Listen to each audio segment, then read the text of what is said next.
Your Excellency Chancellor Merkel, Your Excellency President Karzai of Afghanistan, Foreign Minister Dr. Westerwelle, Foreign Minister Rasool of Afghanistan, Honorable Ministers, Excellencies, ladies and gentlemen. Let me begin by thanking our host, German government, for their hospitality and generosity. Our thanks and congratulations as well to President Karzai for convening this forum of more than 100 nations and international organizations.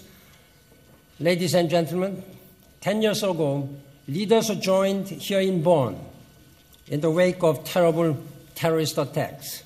Over the past decade, our unity and resolve have been tested. And yet, we have persevered together on behalf of the Afghan people. The road that started in Bonn brings us back once again. The Afghan chairmanship of this conference symbolizes something very important. It shows the increased capacity of Afghan people and friends to lead themselves. It demonstrates their willingness to own the processes that will shape their own future. At the same time, we know that the cycle of suffering has not been broken. I'm deeply concerned that violence remains a constant factor in the daily life of the Afghan people. It is hard to build when violence hijacks a reconstruction and development agenda. Today, the international community comes together to reinforce that fundamental link between security and development. We reaffirm our commitment to support Afghanistan in its efforts for a better, peaceful, and more prosperous life for all its people, women and men alike. Over the past decade, our work has made a difference. Together, we have supported the return of 4.6 million Afghan refugees. We have enrolled 7.3 million more children in school and helped deliver better health care. 80% of the country is now polio-free. More women are empowered and representing their communities. As the Afghan mortality survey shows, infant and maternal mortality has declined. Far fewer people are victims of landmines. Along the way, we have supported the priorities of the Afghan government and advanced on the aspirations of the Afghan people. Looking ahead, we know the challenges are large, but we will not be deterred.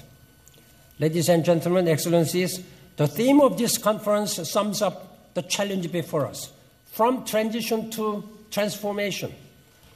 Success requires effective engagement from us all, now and for longer term.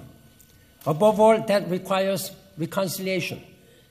The Afghan people have long understood that lasting stability must grow from a political process grounded in dialogue and consensus. We must draw from the century-old wisdom of the Afghans and endorse the fundamental principles of national reconciliation, Afghan-led and fully inclusive. We share the same aspirations: to safeguard human life and property, to seek justice in good faith and mutual trust, to ensure that all parties renounce violence, cut ties to international terrorism, and respect the Afghan constitution with its protections for human rights. Reconciliation is in everyone's interest. It must be everyone's concern. As we look ahead, we must also ensure that protection of civilians remains at the fore. The major share of civilian deaths and casualties have been caused by anti-government forces. As all such killings, whether targeted or indiscriminate, are unacceptable and must stop. This is also an issue for the International Security Assistance Force. The Afghan people must see ISAF as true partners in the deepest sense, and that begins with personal security. We appreciate the dedication and courage that ISAF forces have displayed in helping Afghanistan reach this important point of transition. But incidents in which innocent civilians become casualties can only undercut our work and our ultimate goals. Excellencies, ladies and gentlemen, as Afghanistan assumes a full responsibility for its security, the government and its international partners must shift and intensify their focus on the non-military aspects of transition, on development, on governance, and on extending effective civilian authority throughout Afghanistan. There are no easy solutions. The trust and confidence of the Afghan people will be won by fighting corruption, tackling the drug trade, sustaining the rule of law, and progress on human rights, ensuring women's rights, and advancing social and economic development. In Afghanistan and elsewhere, the basic building block of social well-being is education, inclusive, equitable, and comprehensive. Clearly, this means the education of girls and young women, as well as boys and young men. And while the empowerment of Afghanistan's women can start with education, it must not end there. It must extend to political participation and the full range of areas where discrimination is deeply entrenched, either socially or legally. Afghanistan cannot realize full potential if half of its population is not fully empowered.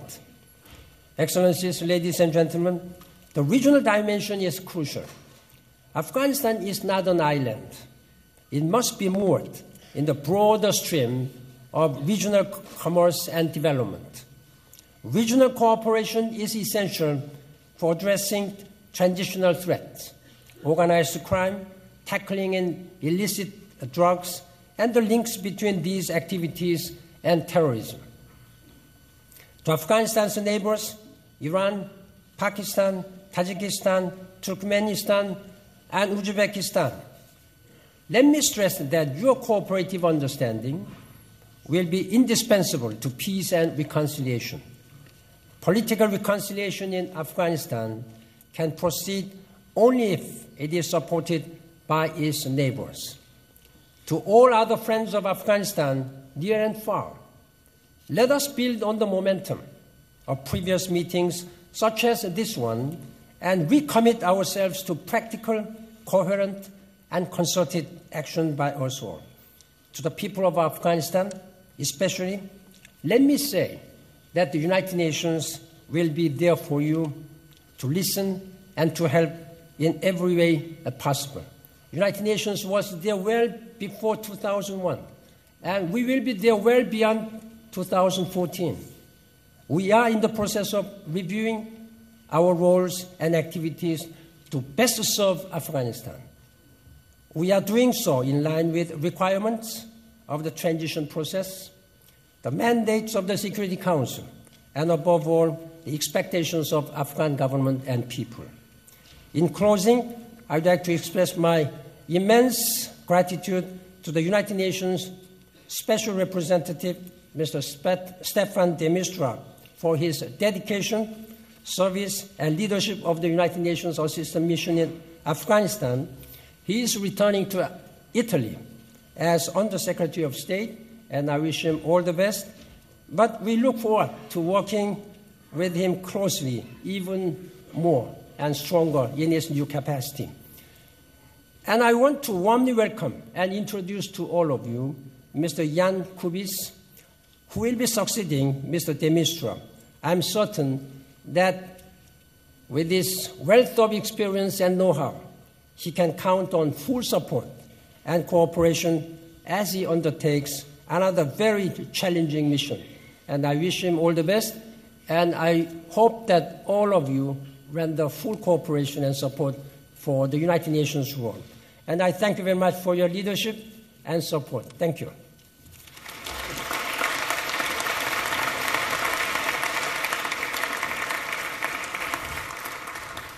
Es spricht die